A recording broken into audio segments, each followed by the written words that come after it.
السلام علیکم عزیز طلباء و طالبات.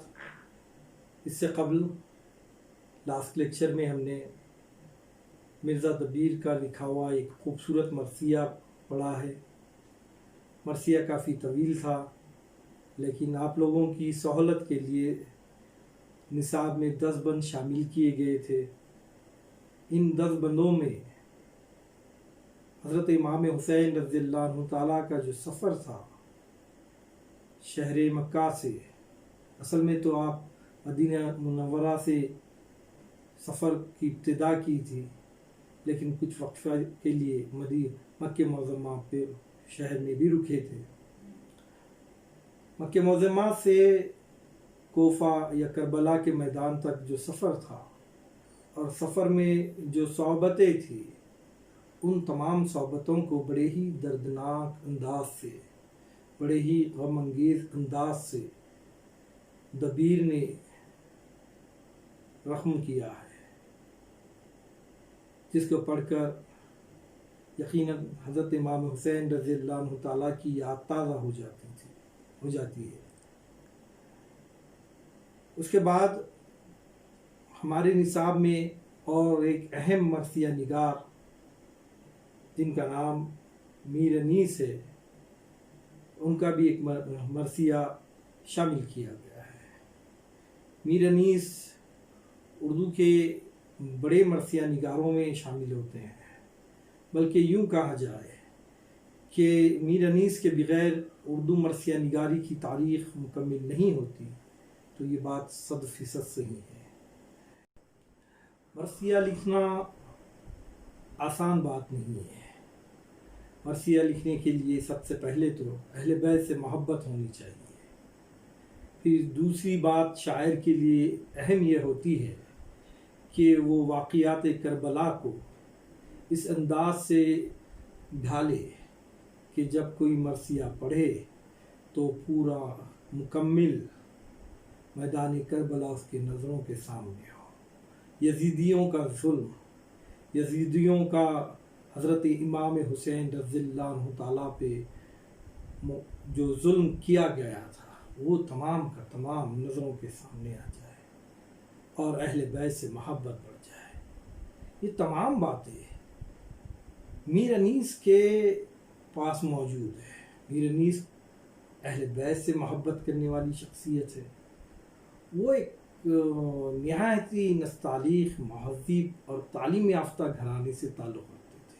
میر انیس، ان کے پردادا میر زاہد یہ دلی سے تعلق رکھتے تھے اور بہت ہی اچھے شاعر تھے.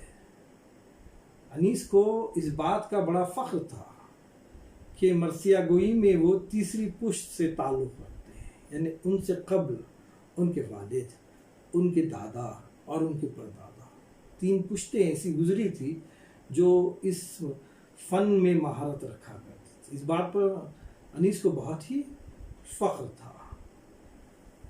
ان کے پردادا کے بعد ان کے دادا میر انیس کے میر حسن، انہوں نے ایک مورکۃ العرب مثنوی سحر البیان لکھ کر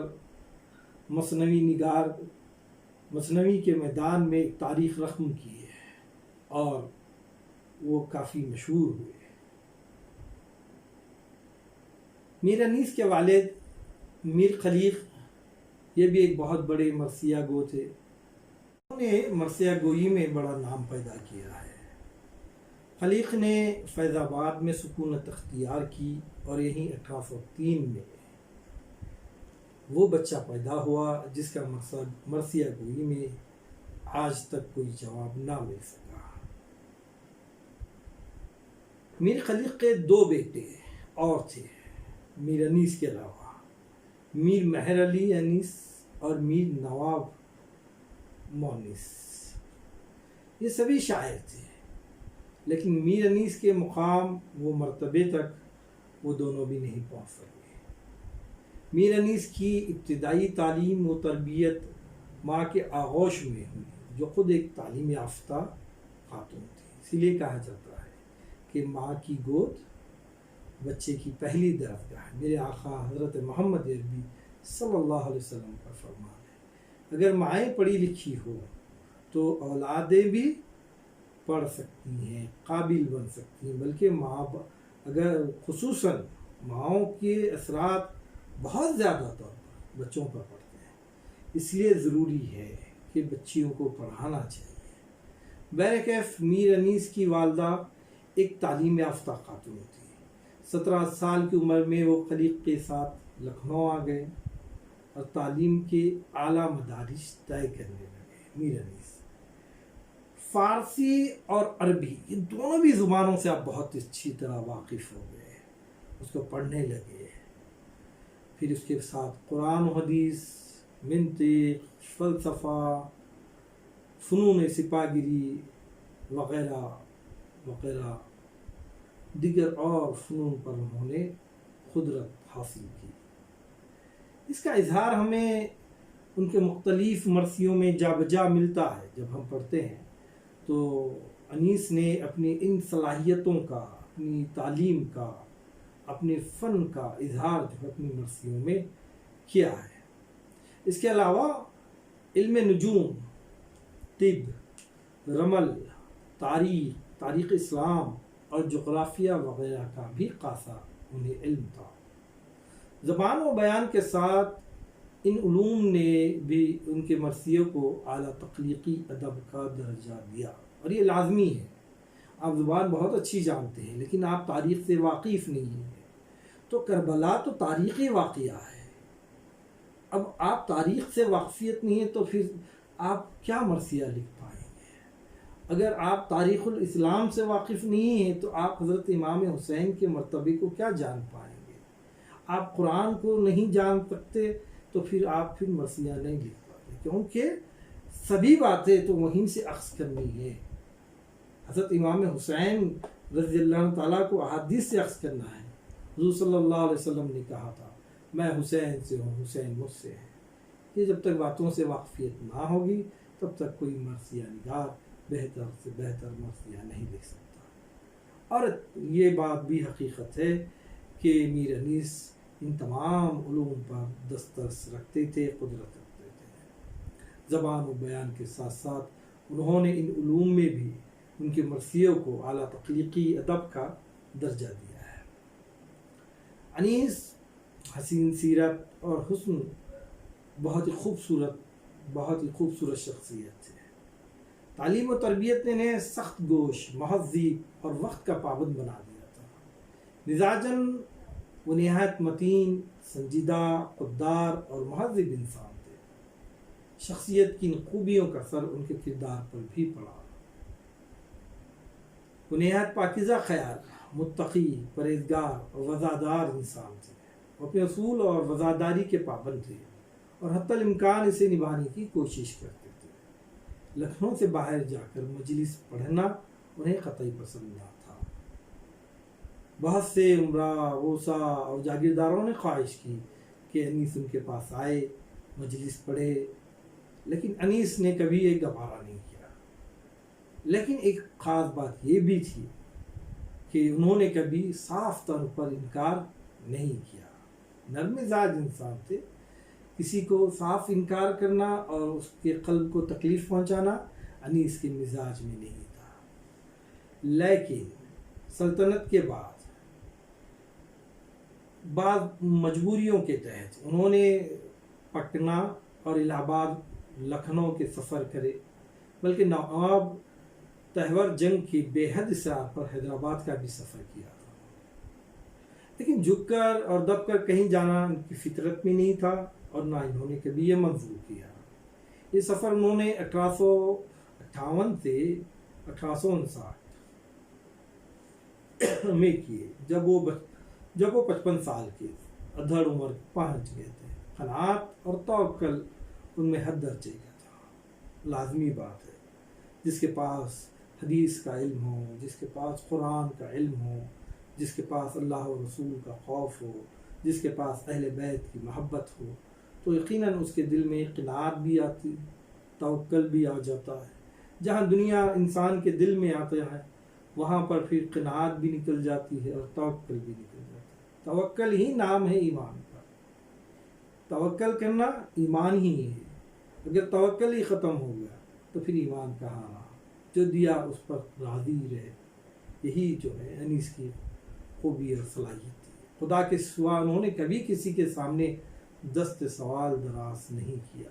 اس کے مرثیہ گوئی کا سب سے بڑا کمال یہ ہے کہ انہوں نے ہندوستانی سیکولر عناصر کو اپنے کلام میں جگہ دی ہے، اور اس نے عام انسانوں کو مرثیے کی طرف آنے کی دعوت دی ہے۔ اس سے مراد وہ لب و لہجہ اختیار کیا جو عام انسان کے لیے بھی سمجھنے کے لیے بھی آسان ہو، سننے کے لیے بھی خوشائن ہو۔ انہوں نے اس لکھنوی تہذیب کو اپنی مرثیوں میں محفوظ کر دیا، جس کا چرچا آج بھی لوگ فقری انداز میں کرتے ہیں۔ یہ مرثیے شرافت کے اعلیٰ ترین معیار کا نمونہ رہا کرتے تھے۔ انیس کے مرثیوں میں زبان و بیان کے ہمیں حیرت انگیز تجربے ملتے ہیں۔ جب ہم پڑھتے ہیں مرثیے تو ذہن دنگ ہو جاتا ہے۔ ان میں ان کی قادر الکلامی، فنی تجربہ، انسانی نفسیات، اخلاقی اقدار کے ہنگامے، بزم کی رونائیاں،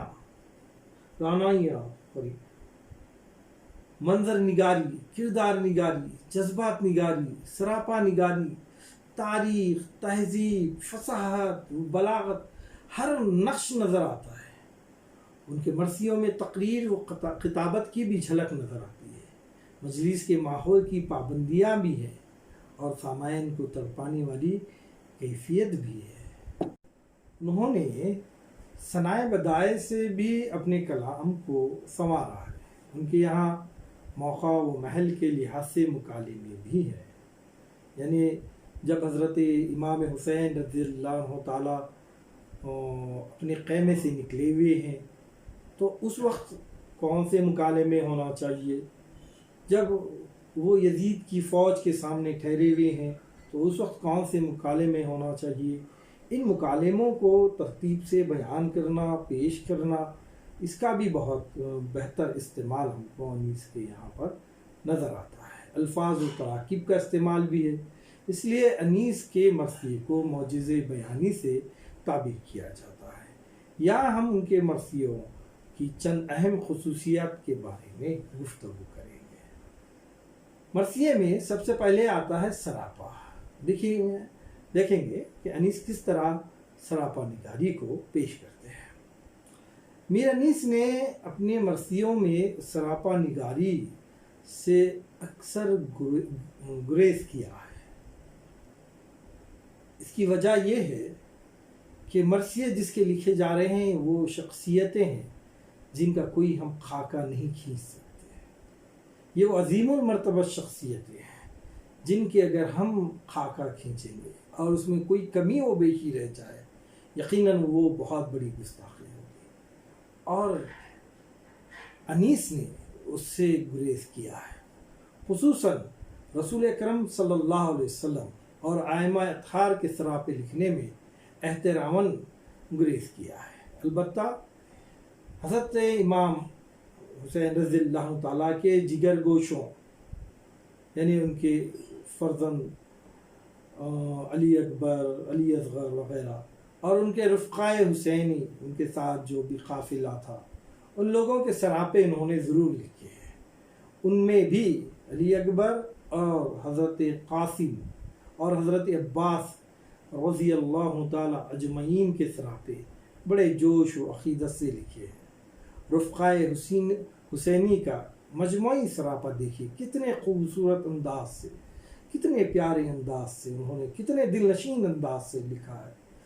وہ کہتے ہیں، وہ چاند سے ماتھے، وہ قبائیں، وہ عبائیں، تسبیحیں تو ہاتھوں میں، تسبیحیں تو ہاتھوں میں، زبانوں پہ دعائیں، تن پھول سے کنچوں کی طرح تنگ قبائیں، بس جائے وہ سب راہ، یہ جس راہ سے جائے۔ ماشاءاللہ، کتنا خوبصورت انداز سے انہوں نے سراپے پیش کیے ہیں۔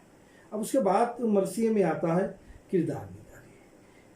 اردو شاعری میں کردار نگاری یا سیرت نگاری گویا تھی ہی نہیں۔ اس کے کچھ نمونے مثنویوں میں مل جاتے ہیں، کردار پیش نہیں کیے جاتے ہیں شاعری میں، لیکن وہ اکثر غیر فطری مافوق الفطرت عناصر سے تعلق رکھتے ہیں، وہ کردار جو مثنویوں میں پیش کیے جاتے ہیں۔ ان کے علاوہ کردار نہ تو تاریخی ہیں اور نہ ان کے ساتھ لوگوں کا جذباتی تعلق ہے، کیونکہ وہ اس کی کوئی حقیقت نہیں ہوتی ہے۔ یہ کردار ہماری زندگی کے جیتے جاگتے کردار نہیں ہیں، بلکہ ہماری روزمرہ زندگی سے خاصے دور ہیں۔ مرثیے کے کردار نہ تو مافوق الفطرت عناصر سے تعلق رکھتے ہیں اور نہ فرضی کردار ہیں، نہ وہ کوئی جن ہے، نہ ایسی کوئی مخلوق ہے جو ہماری نظروں کے سامنے نہیں آ سکتی ہے، یا نہ تو کوئی ایسا کوئی بادشاہ ہے کہ فرضی طور پر اس کو ڈھال دیا گیا، پیش کر دیا گیا، بلکہ واقعہ جس طرح پیش آیا تھا وہ حقیقی ہونے کے ساتھ ساتھ درد و اثر بھی رکھتا ہے۔ یہی کیفیت ان کرداروں کی بھی ہے جو عمل اور تاثیر میں بے مثل ہیں۔ انہوں نے دو طرح کے کردار تراشے ہیں جو خیر و شر کے مجسمے ہیں، یعنی حضرت امام حسین رضی اللہ تعالیٰ کا مختصر گروہ اور یزیدی فوج کا ہزاروں کا لشکر۔ ایک طرف 72 لوگ ہیں اور ایک طرف ہزاروں ہیں۔